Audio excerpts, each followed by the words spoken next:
The Winter War began with the Soviet invasion of Finland on November 30th, 1939, 3 months after the outbreak of World War II, and ended only 3.5 months later with the Moscow Peace Treaty on March 13th, 1940.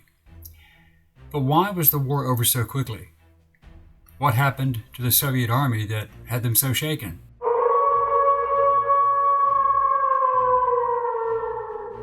When legends and folklore connect in a historical context, the story becomes even more bizarre.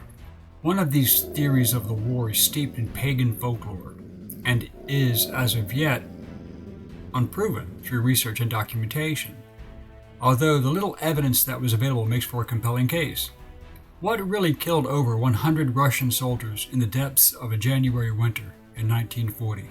If the Finns killed them in battle, why did they not take credit to bolster home morale, to impress the Germans whom they wanted as an ally, and demoralize their enemies?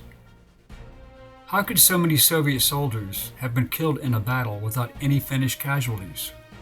Hello, I'm Colin Heaton, a veteran of the United States Army and Marine Corps, former history professor, book author, and welcome to this episode of Forgotten History.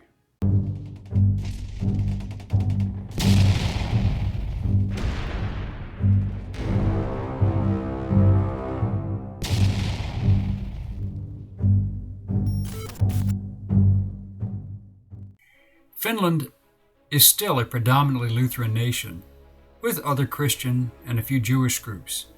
However, there are many Finns, especially among the Sami people in Lapland and in Karelia, who were and are still polytheistic pagans.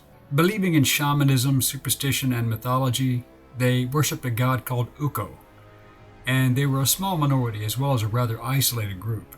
Many of the Finnish soldiers still had their superstitions, and some places were deemed mysterious and were to be avoided.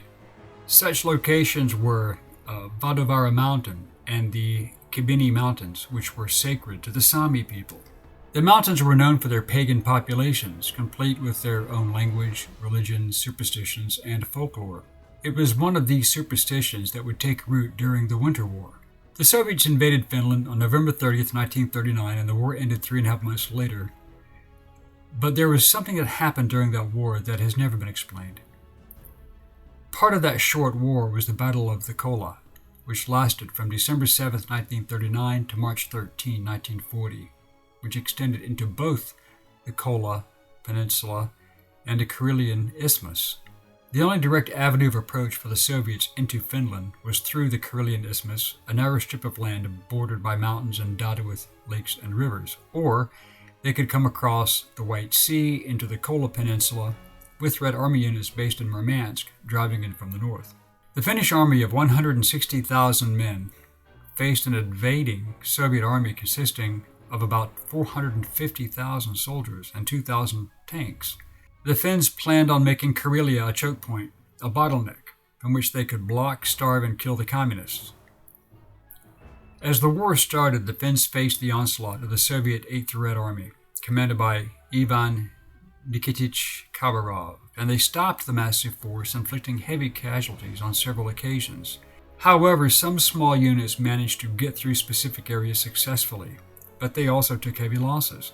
The Battle of Tovoljarvi on December 12, 1939, was part of the larger Battle of Kola, and was the first major Finnish victory of the war, and came at a crucial time for the morale of the entire Finnish military and the nation at large.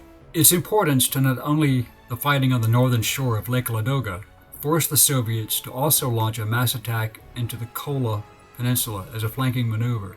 As a result of these setbacks, Khabarov was removed from his post on December 13, 1939, and replaced by Spanish Civil War and Russo-Japanese War of 1938 veteran Colonel General Grigory Mikhailovich Stern. The Finnish 12th Division, commanded by Colonel Lauri Taveti Tianen until January 31, 1940, was quite successful, and then he was succeeded in command by Antero Svensson. The 12th Division was part of 4 Corps, commanded by Major General Johan Voldemar Haglund, a World War I veteran and a seasoned commander. Tianen was responsible for placing his 8,000 men along a 70-mile front. As he had limited resources and few men, His plan was to defend key points in strength and set ambushes along the forest trails. The Finns had very few artillery pieces, while the Soviets had several hundred guns of varying calibers. The fight would be one of hit-and-run guerrilla warfare, and the Finns would leave one area open for the Soviets to occupy.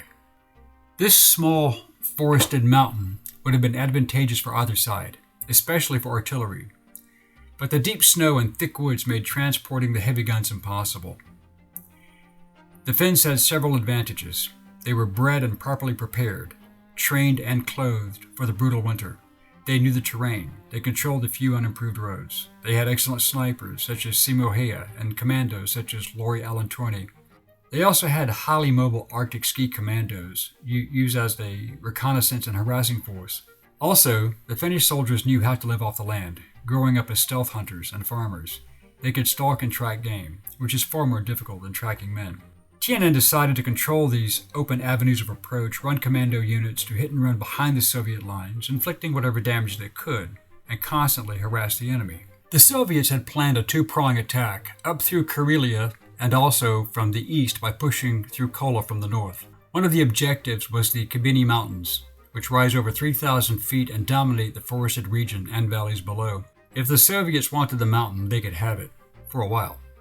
The only way up and down the mountain was by a series of narrow pathways that were controlled by Finns in the valley below. However, as the story goes, the Soviets were warned not to go to the mountain by the local Sami people. They claimed that bad spirits, demons such as the Otso or Bear Man and the Virunsusi, a type of werewolf, lived there. Understandably, the Soviets laughed at such suggestions, believing that the locals were either rubes or trying to dissuade them. Seeing that the approach to the Kabini Mountains was not covered by Finns, a reconnaissance company was sent.